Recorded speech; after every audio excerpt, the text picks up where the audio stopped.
Pernah kebayang nggak kalau di dapur Anda itu ada rempah yang ternyata bisa matiin saklar peradangan berbahaya di tubuh?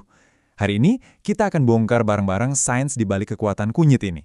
Yuk kita mulai. Kalau kita dengar kata peradangan, pasti yang kebayang itu bengkak atau luka ya kan? Padahal sebetulnya itu adalah sistem alarm di dalam tubuh kita. Penting banget loh buat melindungi kita. Tapi gimana jadinya kalau alarm ini error dan bunyi terus-terusan? Nah, itulah yang namanya peradangan kronis. Coba bayangin deh, di pusat setiap sel kita itu ada semacam, saklar utama yang ngontrol semua respons peradangan. Kalau kita tahu cara kerjanya, artinya kita bisa dong belajar mengendalikannya. Dan disinilah serunya, di mana sains modern akhirnya ketemu sama kearifan kuno. Oke, ini dia saklar utama yang tadi kita bahas, namanya NF-kappa B. Ribet ya namanya. Gampangnya gini aja, anggap dia itu komandannya peradangan di dalam sel. Dialah yang teriak serang dan mulain perang peradangan. Masalahnya, kalau si komandan ini terlalu aktif, alarmnya jadi nyala terus di seluruh tubuh.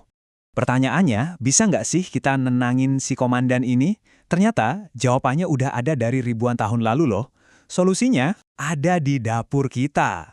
Ya, rempah berwarna emas ini, kunyit.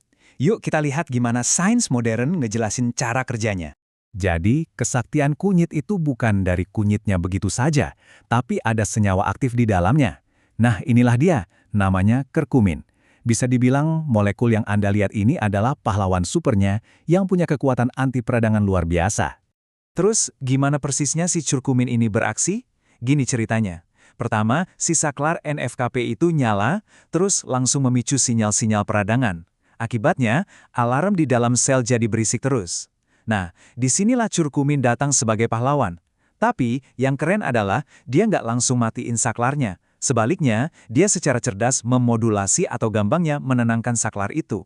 Hasilnya, alarm peradangan jadi lebih kalem dan terkendali. Dan ini bukan cuma teori loh, ini ada buktinya dari penelitian. Para ilmuwan benar-benar melihat langsung gimana kurkumin itu bisa menenangkan NF-kappa B. Ini momen yang luar biasa, di mana resep nenek moyang kita akhirnya terbukti secara ilmiah di laboratorium.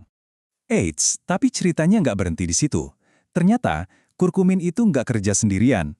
Dalam resep-resep tradisional, kunyit itu seringnya digabung sama saudara-saudaranya dari keluarga jahe-jahean. Dan sekarang, sains baru mulai paham kenapa kombinasi ini dahsyat banget. Mereka ini semacam tim superhero. Nah, lihat tabel ini. Ini kayak profil kekuatan tim kita. Ada kunyit, yang tugasnya fokus ke saklar utama di pusat komando. Terus ada jahe merah. Dia ini kayak pasukan pencegah yang ngeblok sinyal-sinyal peradangan di jalan. Lalu kencur, dia ini pasukan khusus yang langsung nyerang biang kerok peradangannya. Keren kan? Masing-masing punya tugas sendiri, jadi serangannya dari berbagai sisi. Dan kombinasi inilah yang di Indonesia kita kenal sebagai, empon-empon. Jadi ini bukan asal campur-campur rempah ya. Empon-empon itu benar-benar ramuan yang dirancang pakai kearifan lokal untuk mengeroyak peradangan dari berbagai arah. Lucunya, sains modern itu kayaknya baru aja ngeh sama apa yang nenek moyang kita udah tahu dari dulu. Jadi intinya apa sih?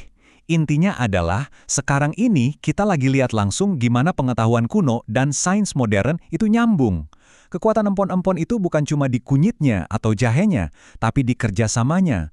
Masing-masing rempah punya peran dan kalau digabung, pertahanannya jadi jauh lebih kuat.